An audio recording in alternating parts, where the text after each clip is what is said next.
All right, hello guys. So I've recorded this, or I'm recording this video to take you through how to do some of the very basic stuff with nomenclature. And so these are the different types of compounds that you guys are going to be exposed to that I have on this whiteboard here. So I'm just going to kind of take you through some of them right now. So the first one is mainly going to be an ionic compound, which means it's a metal and a non-metal. You should have that dividing line on your periodic table divided up where the metals are and the non-metals are so that you can tell what they are. Um, there's basically two types of ionic compounds. There's ionic compounds where the metal is in column one, column two, or column three. So I've had my kids label on their periodic table the different charges. So everything in column one, like hydrogen and sodium and lithium, those are all 1+. Everything in column two, like magnesium, all of those things, those are 2+. And then column three is that boron group. So like boron and aluminum, all of those things form a 3+ ion. So you already know the charge they form. You know what ion they form.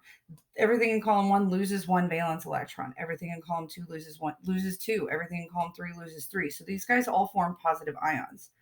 So how do you name these? You name the metal like normal and you name the non-metal like normal. You just change the ending to IDE. So like sodium chloride. That's why it's called that. Now we've got transition metals. So our next group of ionic compounds are going to be those transition metals. And this is where you're going to see a metal plus a Roman numeral um, in the name, and then you'll have a non-metal with IDE off to the side of it. Well, what does that Roman numeral mean? I had a bunch of you guys asking me yesterday. Well, the Roman numeral tells you the charge. You don't know the charge of these. They're the transition metals in the middle of the periodic table, so you don't know if they form a 2+ ion or a 3+ ion or a 4+ ion. So how do you figure out what their charge is? When you look at the formula, you're going to know the charge of the non-metal. And knowing the rule that the positives and negatives have to cancel out. If you have a non-metal that's a 2- charge, that means the metal has to be a 2+ charge. So I'll work a few examples of that here in just a little bit for you. So a covalent compound is the next type. How do you know what a covalent compound is? Covalent are two nonmetals bonded to each other. So again, looking on the periodic table, you can tell if it's a covalent compound because it's going to be a nonmetal bonded to a nonmetal. In this case, you're going to use prefixes because all of these are negatively charged. So nonmetals are negative. This nonmetal would be negative. You can't balance charges. So you're just going to use prefixes to name them. So like, for example, nitrogen trihydride, NH3. Hydrogen is special in that it can act as a metal and a nonmetal, depending upon what it's bonded to. But if hydrogen is listed second, and it's bonded to a nonmetal, it's going to be a covalent compound where they're sharing electrons. So the prefixes tell you the number of atoms. You still put IDE at the end of the second nonmetal, and then there's no prefix mono on the first one. So like where I said the NH3, I just called it nitrogen. We don't call it mononitrogen. But you use all the other prefixes on the first element, just not mono. So another thing that I want to take you through really quick is how to write formulas. When you write formulas, if you're going to know the charges.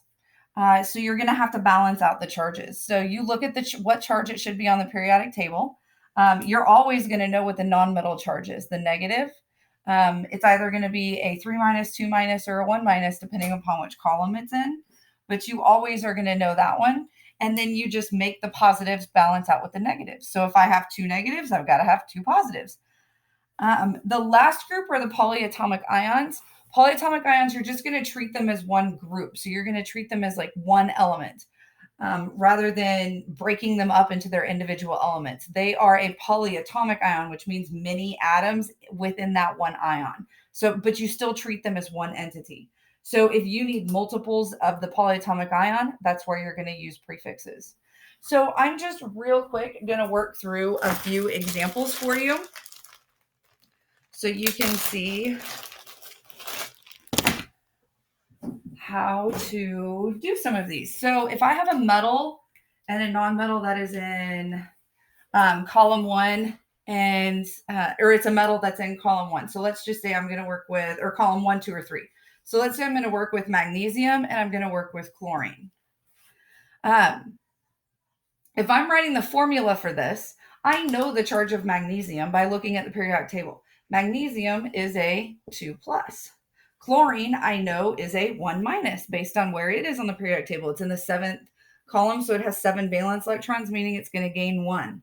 So now all I have to do is put these together and make my positives and my negatives cancel out. If I have 2 positives and 1 negative, I'm going to need 2 of the magnesium or 2 of the chlorine to make that balance out. Now, how would I name that compound? It's in the first column, or it's in the second column, so I don't have to do anything fancy. I would name it magnesium chloride. Now, looking at this one right here, let's say I give you a formula of FeCl3. Iron is not in column 1, 2, or 3, so this is a transition metal. How am I going to name this compound? I don't know its charge, so I'm going to have to use what's called the stock system, the Roman numeral system. I cannot just write it like this and move on. I have to report what its charge is. Well, how am I going to figure out what its charge is? Well, I know that the charge of chlorine is a 1 minus because of where it is on the periodic table. And I have 3 of them, so I have a total of 3 negatives for my chlorines, which means that 1 iron has to be a 3 positive. So then I would name this iron 3 chloride. If it's a transition metal, you have to use the stock system. If it is in column 1, 2, or 3, you don't have to when you're naming it. Looking at some covalent compounds, just real quick, looking at a covalent compound. Let's say that I had CO2. These are both nonmetals, judging by where they are on the periodic table. So this is going to be covalent. I have 1 carbon, so I don't use the prefix mono on the first one. So I have carbon, and then I have 2 oxygens, so I'm going to use the prefix di in front of it and call it dioxide. If I had CO, I would call it carbon monoxide. I use mono on the second one, just not on the first one. If I had something like P2O5, I would call this diphosphorus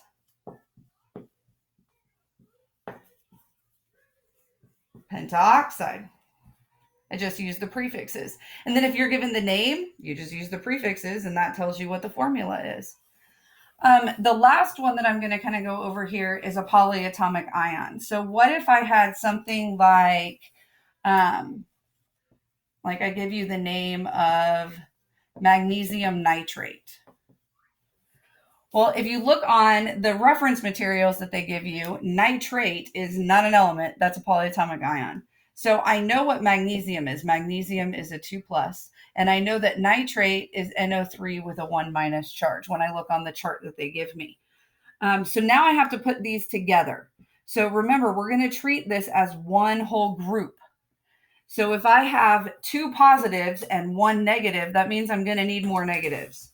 So when I put these together, I have magnesium, but I'm going to need 2 of this group right here.